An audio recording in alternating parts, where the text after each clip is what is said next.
So this is what Duke Cayenne looks like from up close. It's hard to believe that I've ended up in the same room as the leader of the Noble Alliance. Although, I guess we did meet back in Legram before the war broke out. Reen Schwarzer.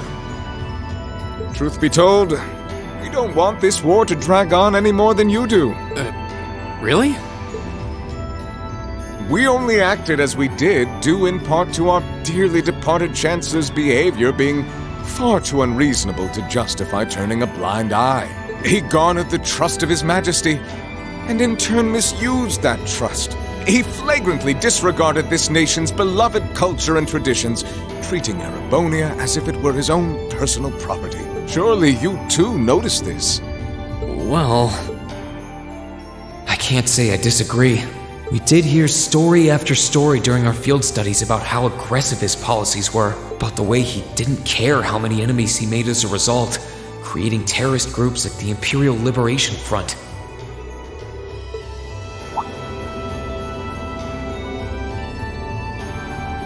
But as I said, the cause of our nation's ills is now gone.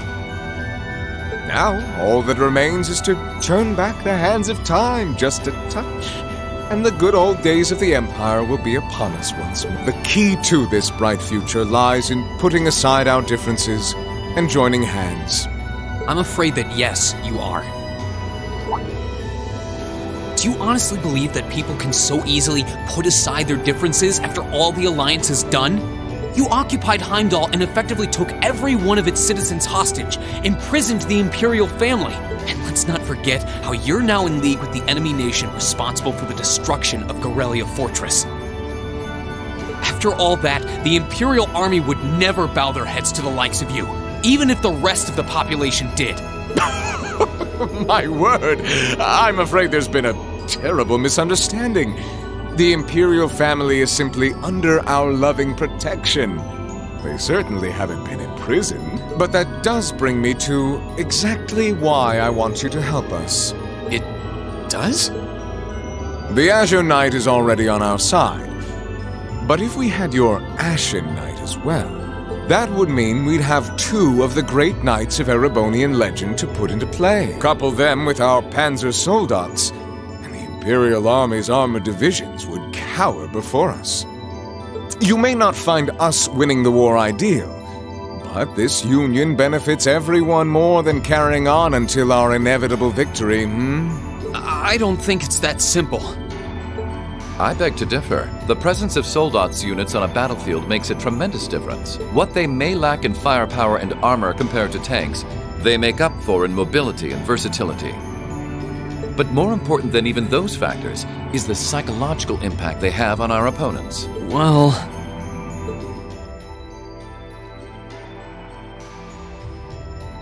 We're only human. As such, we are as captivated as we are terrified of giant beings bearing human form. And if that holds true even for mass-produced soldats made with modern technology, it will be all the more true for the divine knights of legend you and Crow possess. Can't argue with that logic. I will say it once more, and with his death, all that's left to be done is end this ridiculous war and return order to the Empire. Only then will everything be as it should. That includes both your pleasant academy life and the peaceful days of darling Elise and her friend the princess. Are you trying to... Whatever you ultimately decide, their safety is guaranteed. I would ask that you promise him this, if nothing else, Your Grace. But of course, I'm not a monster. Rufus. We may stand on opposite sides of this conflict, but I still sit on Thor's board of directors. And in that capacity, I suggest you consider carefully the choice before you. After all, every soldier must decide for himself whether a cause is worth fighting, perhaps even dying for. I look forward to hearing your answer.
All that's left to be done is end this ridiculous war and return order to the Empire. Only then will everything be as it should.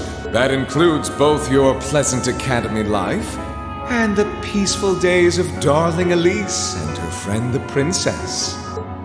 I suggest you consider carefully the choice before you. After all, every soldier must decide for himself whether a cause is worth fighting, perhaps even dying for. I look forward to hearing your answer. It's hard to argue that this war began because the noble faction went too far. But the longer it goes on, the more people are going to suffer. Am I really okay with that? If I join them, I could reduce the number of victims, be friends with Crow again, free Elise and Princess Alphen.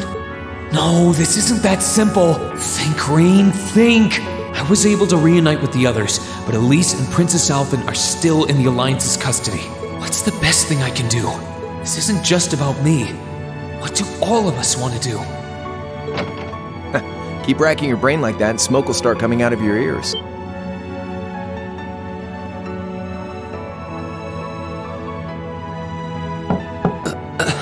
What do you want? Hey now, no need to give me that look. I figured I was gonna find you busy thinking everything over like your life depended on it. And what do you know? I was right. How about you mind your own damn business? And don't you have better things to do with your time? I figured the glorious Azure Chevalier would be far too busy with the war to be hanging out around here. It's tough being popular. If you joined us, I could get away with doing half the work I am now. So come on, stop freaking out about it so much and make a choice. This isn't something I can just decide by flipping a coin, Crow. Besides, it'd probably be an easier choice if not for a certain someone. What's that in your hand, anyway? Grub, of course. Kinda early, but I brought you your lunch. Mind if I join you?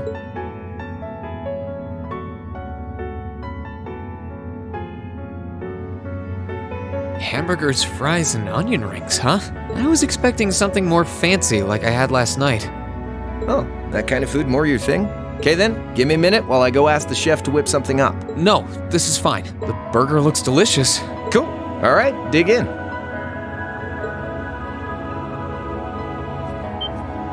This tastes kinda different from a normal burger. Oh, no wonder. It's got whitefish in it. Yeah, they're called fish burgers. Pretty good, right? Yeah, the tartar sauce...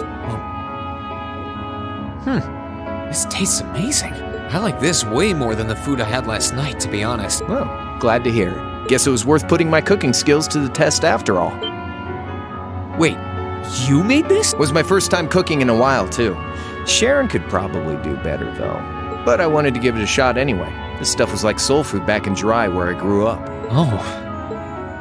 To think, all the time we spent searching for the leader of the Imperial Liberation Front, and he was right under our noses. Crow Armbrust from the Jirai SEZ. Oh, yeah. Vita was using some weird thing of hers to let you see what was going on, wasn't she? So I guess you saw what happened there. Yeah.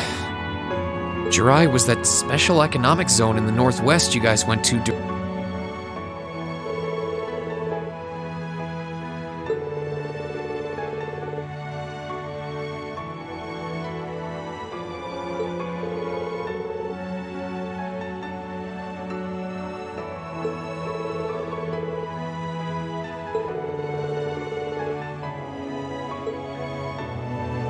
So you ended up going back to your old hometown then? Yeah, by pure coincidence. It's changed a lot since I was last there, so it was kind of surreal being back again. But it was nostalgic in its own way, too. It's been bugging me for a long time now. What could have made you want to join a group of terrorists like the Imperial Liberation Front? What was it that made you hate Chancellor Osborn that much? Enough to take his life?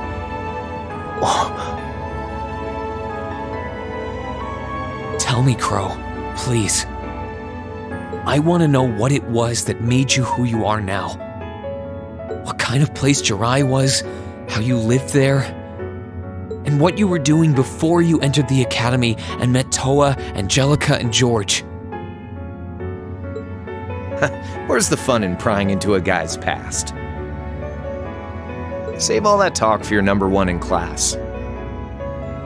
Who's the lucky girl anyway? Elisa? Laura? Emma? Fee? And don't tell me it's Milliam, because, you know it... I'm serious, Crow. I really want to know. Think of telling me your past as paying off the interest you owe on that 50 Mira. Because until I know, until we know, we won't be able to move forward. You're really serious.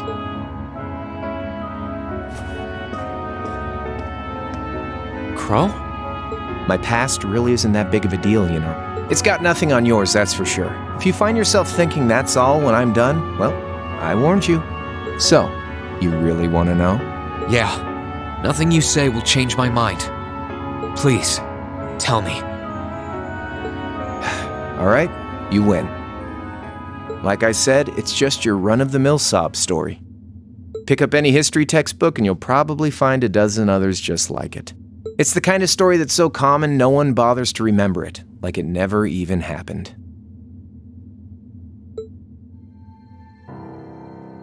Back in those days, Jirai was known as Jirai City.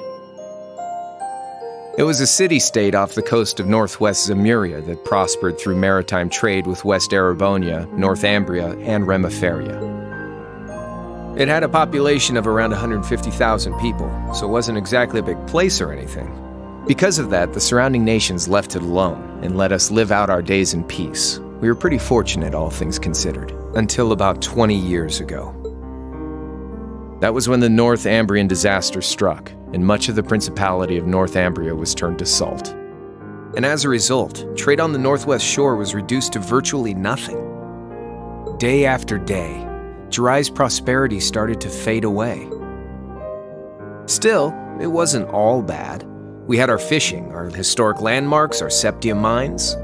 We could make use of those to get trade going again, both to keep our state running and to help out Northumbria. In fact, the one who advocated that approach was the mayor, my grandfather. He was the last mayor Jirai City ever had.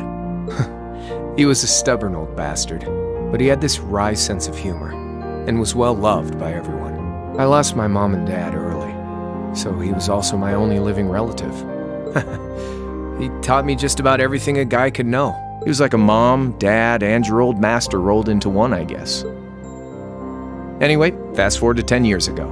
Out of nowhere, we received this proposal from the Erebonian government. They said they wanted to extend a railway line from Heimdall all the way to Jirai. We relied on the sea for trade before, but there wasn't any reason to believe we couldn't benefit from being connected to Heimdall by rail. The proposal drew overwhelming support from the city's council, and as a result, my grandfather was forced to accept. Within a year, the city had all of its old life back and then some. The streets were more bustling than ever. But keep in mind, this was the result of huge amounts of imperial capital flowing into the city. Land and buildings we once treasured were bought up left and right. Everything became a target for investment. Something similar supposedly happened in Crossbell too, but unlike there, no opposition existed in Jirai. My grandfather sensed something was off, and he tried what he could to get the situation under control. Then one day, someone blew up the railway line leading to Jirai. Everyone demanded that it be repaired as quickly as possible. Everyone except the imperial government. Instead, they panned our national security arrangements for being insufficient and threatened to withdraw all imperial capital.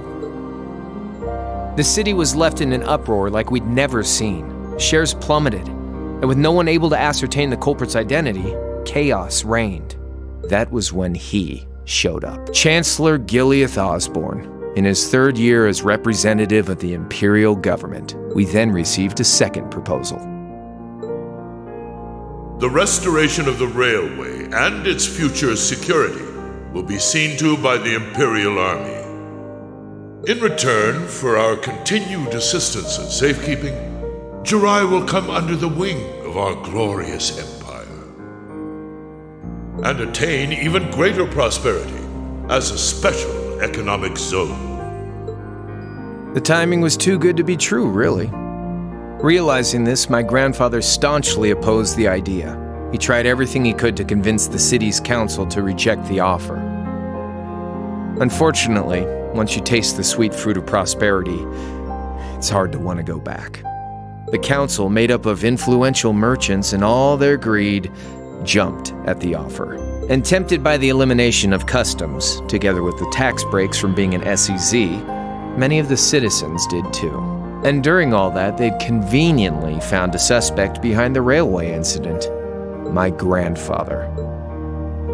He loved Jirai more than anyone, and up till then, its people loved him too. And yet, virtually overnight, he found himself facing the wrath of both the city's council and the citizens alike. Left with no choice, he resigned from his position as mayor, and Jirai formally became part of the empire. Both of these things happened on the same exact day. That was 8 years ago. Naturally, everyone knew my grandfather wasn't the one who did it. They knew who was really responsible. They just turned a blind eye to the truth. See? I warned you. Just your run-of-the-mill sob story. I don't know what to say, Crow. What happened to him after that? One day, he just up and died. Once he resigned, the whole affair with the railway getting blown up was all but forgotten.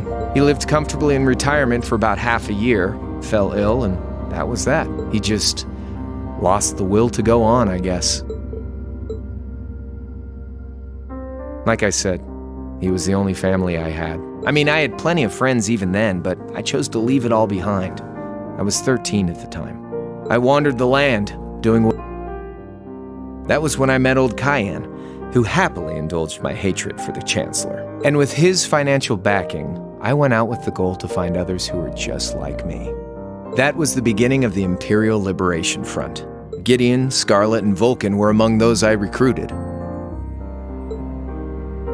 I'd also met Vita then. I only knew her as the woman who would often come to see Cayenne. She guided me to a place below the city of Ordis, and there slept the Azure Knight Ordine. One after another, I overcame the same trials you did with your friends, but alone. And once I'd proven myself worthy, Ordine accepted me as his awakener. That was 3 years ago. I was 16.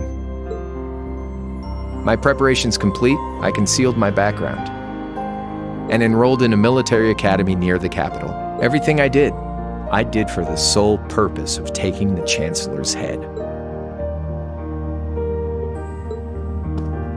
Come on now, what's with the face? You look sadder about all this than I do. Yeah, I guess. I swear. I'm not trying to tell you the Chancellor was evil or anything. What? Still, there's no denying that he managed to outwit my grandfather. And he may have lost, but Pop's always loved a good gamble. It's thanks to him that I'm pretty good at chess, card games, that kind of stuff. I'd say it's fairly normal for a student to want to avenge his master's defeat, wouldn't you? Maybe. At the end of the day, there's no denying this country has problems, and the Chancellor's methods were making them worse. I studied those problems, worked out how to use the situation to my advantage, and then won the game with an all-or-nothing gamble. But when you think of how peaceful Jirai is now, I'd say I've got a duty to clear up the mess left behind by my game too, which means ending this war and restoring peace. So it's only when that's done that my game is truly over. I don't want whatever your decision is to be influenced by my past. Like Rufus said, you need to think long and hard about what it is you're fighting for. For you, more than anyone else. Yeah, but Crow... Anyway, I think I've stuck around here for long enough. You're gonna be treated as a visitor. Well, sort of. It's about time for the higher-ups to head back to Heimdall, so go ahead and pass the time however you want. However I want? What else can I even do here?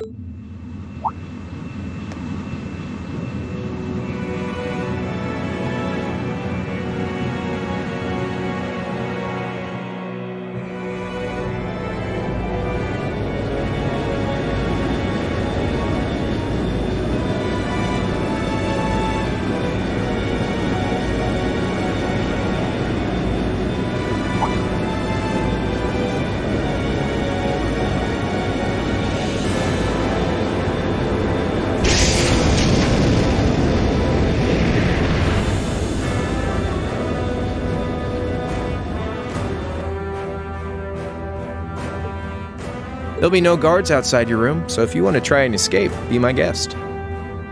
Just keep in mind that some members of Ouroboros and Zephyr are on board too, not to mention me, Scarlet, and Vulcan.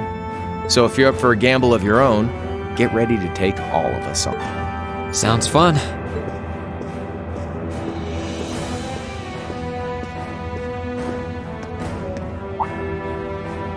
Oh yeah, one more thing.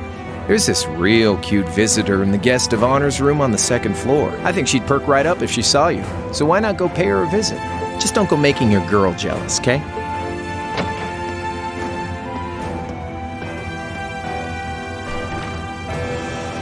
I wonder who he means. He said she's in the guest of honor's room.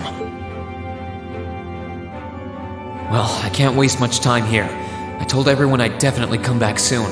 Right now, I need to gather as much information as I can. I can make my choice after that. At least then, it'll be an informed one.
I can sense someone inside.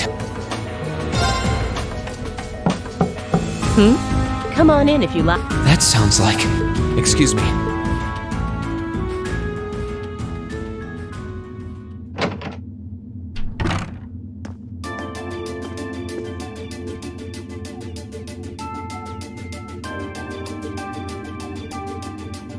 Hello there, love. I'd heard you came on board yesterday, so I did wonder whether we would run into one another at some... Hello, Scarlet.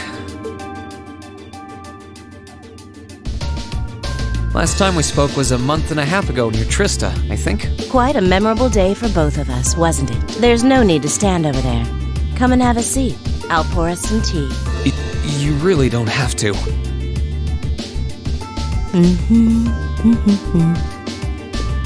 Well, I guess there's no harm in chatting for a bit.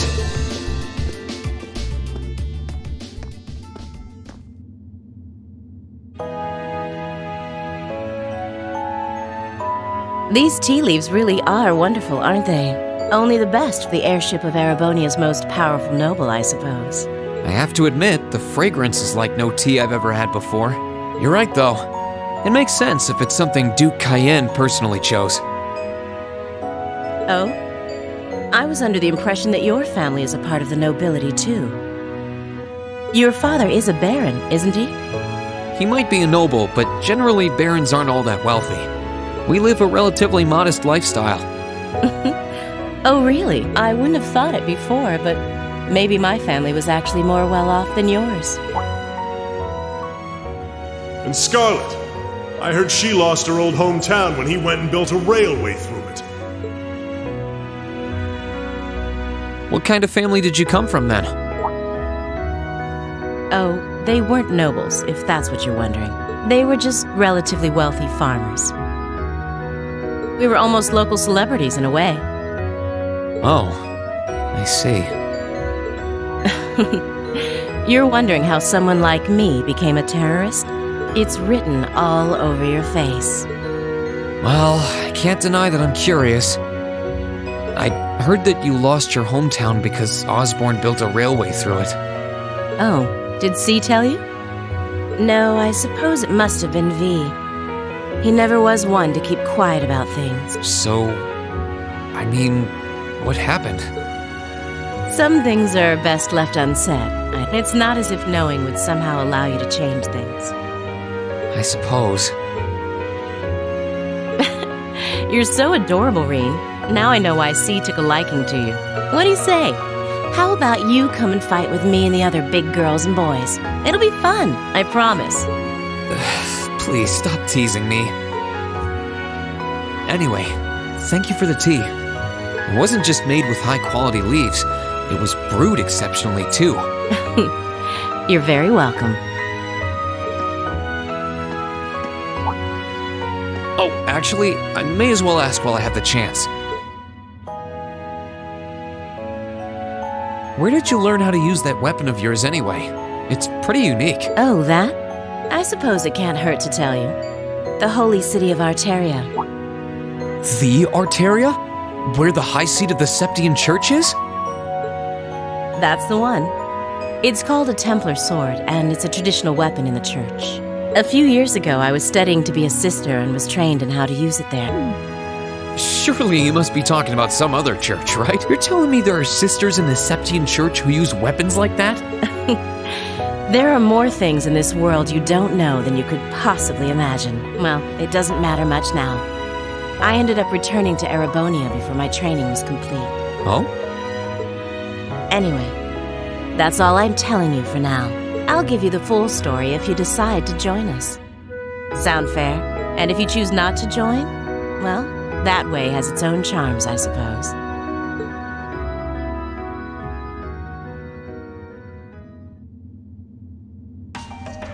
She ended up being a lot friendlier than I expected her to be.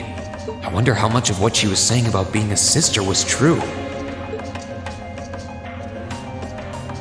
She seemed to really hate the Chancellor.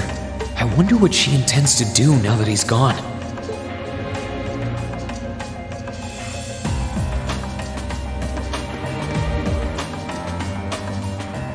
I can sense someone inside, judging by the fact that S is in the next room. Huh? It's open. Come on in. Excuse me.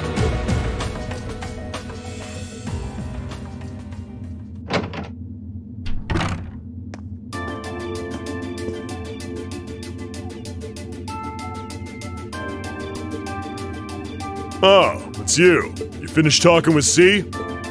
His name's Crow, not C, and he's never going to be anything else for me. Oh, I know his real name. But to us, he's always gonna be C. That's our leader. You might be young, but each and every one of us look up to him and respect him. Anyway, take a seat. Got a whole lot of questions, I bet. Does you asking that mean you're willing to answer them? Depends on the questions. Just out of curiosity, how many members does the Imperial Liberation Front have left? I know the explosion back in the mine was staged, obviously. Sure was. Anyway, 10, give or take. We lost most of our members as soon as the war started kicking into gear.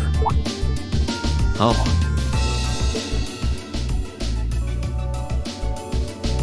Is that because the group's primary objective had been fulfilled? Basically, yeah. We all came from different backgrounds. But the one thing we had in common was that we hated that bastard's guts. So after he'd kicked it, most of the guys didn't really have any reason for sticking around. Can't say I blame him for calling it quits. Crow said that seeing this war through to its end was the last part of his game. Are the members who haven't left sticking around for similar reasons? Interesting question. Can't speak for the others, but me? I don't really care how this war goes. I mean, I'm a former Jaeger who can hold his own in a fight. I've always lived for war, And teaching those dumbasses in the provincial armies how to pilot soldats is a job worth doing, even if it's a pain. If we disband, I'll find myself something else to do. I see. I can't defend the assassination of the Chancellor or what you did near Trista. But I'd be happy if you chose to disband at least. You're a funny kid. Being oddly nice to us after all the shit we caused, don't you think? The cycle of hatred's gone on for long enough. Crimes you've committed will never vanish, but no one wants this war to go on longer than it has to. It's not as though you guys want war, do you? That's enough of the niceties. If you've got time to worry about us, use it to worry about yourself. Whether you choose to side with the Alliance or go against them, you've got a tough road ahead, whether you like it or not. Make sure to think long and if we end up as enemies again, show me what you got. On the battlefield, I mean. Excuse me.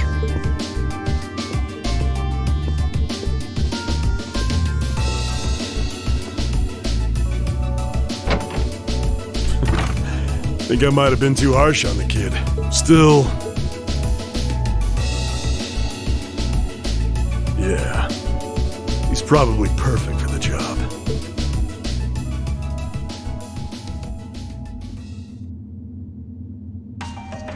He saw right through me. He's not wrong, though. I should be worrying about myself right now. He seemed kind of different, though. Like he'd lost his spark.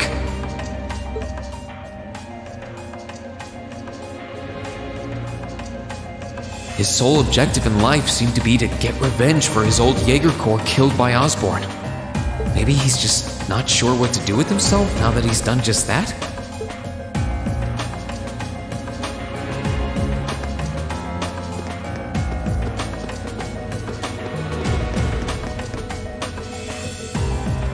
Good day to you, Reinschwarzer. What the? You're the Phantom Thief! You sure look comfortable. What are you doing here? Ha ha! Why wouldn't I be? I'm as much a guest on this ship as you are. And who would deny themselves the pleasure of a ship so beautiful? The furnishings are immaculate. The food and wine are positively sumptuous. And I am of the firm belief that it's wasteful not to take advantage of the opportunities life presents you. Ah, and speaking of opportunities, don't just stand there. Take a seat and join me in having a drink. You've been blessed with the rare chance to sit and chat one-on-one with the most beloved thief of our time. I can't believe that's how you describe yourself. Well, what the hell? I'll have a drink. Nothing alcoholic, though.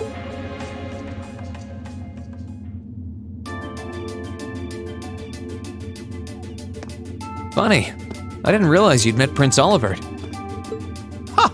Indeed. There are few even among royals whose palate is so refined as his. Between our shared love of beauty and fundamental difference of opinion on the nature of love, he forever remains an endless source of entertainment for me.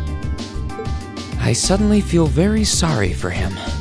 What happened down in Liberl sounds pretty amazing, though. I'd heard there were problems with orbital technology in southern Erebonia at the time, but I had no idea that was why. Ha ha! That magnificent floating city was quite the sight to behold, let me tell you. Oh, how I wish I could have shown it to you. It would have changed your view of the world completely. It really does sound amazing. Wait. Why am I sitting here having a friendly discussion with a wanted criminal? He has so many interesting and unusual stories, I got completely caught up listening to them. Ha ha! A thief of my caliber can steal much more than objects read. There. I was able to steal much of your time and your interest. Perhaps I stole your heart as well. Rest assured that did not happen. Your stories were interesting, though, I'll admit. By the way, you wouldn't happen to know where Prince Olivert is now, would you? Last I checked, he wasn't actively fighting against the Alliance. Ha ha! I imagine Duke Cayenne would welcome a man like the Prince with open arms into the Alliance, if he so wished to join. To my knowledge, he was always wary of the Chancellor himself. But I digress. I'm afraid not even I know where he is at the moment. However, I'm inclined to believe that wherever he's hiding, the Crimson Wings is there with him. So the Courageous is missing too, then. Although the Duke's got some nerve if he expects Prince Oliver to side with him after he imprisoned the rest of the Imperial family. But think, these kinds of things are simply what the great nobles of this country have always done. The War of the Lions, too, was brought about by numerous families of some standing backing potential successors to the throne. Emperor Dreikels, as a late arrival to the war, was a mere exception to the rule. I wonder, does Prince Oliver think himself as the second coming of Dreikels? One of which is to bring the winds of change to Thor's military academy. A gust of fresh air, if you will. I'll admit, I hesitated to allow it, but I decided to place my hopes in you. We believed then, as we still do, that one day you all will be a great light that can push back the darkness of this country. I don't think he does. From what I can tell, he intends to try and end this war in a slightly different way from Dreikels. Oh? Do tell. Sorry, but I should be going. Thanks for all the interesting stories. They helped me work through things in my head a bit. Ha! I'm pleased to hear it. I will be waiting at the edge of my seat to hear which path you choose. Join us, and you'll be warmly welcomed. Naturally, I'm fascinated by you as the Ashen Knight's pilot, but I'm even more fascinated with that brute strength of yours. I would love the chance to see the power of an ogre up close. I doubt it's half as interesting as what you're thinking. Anyway, if you'll excuse me.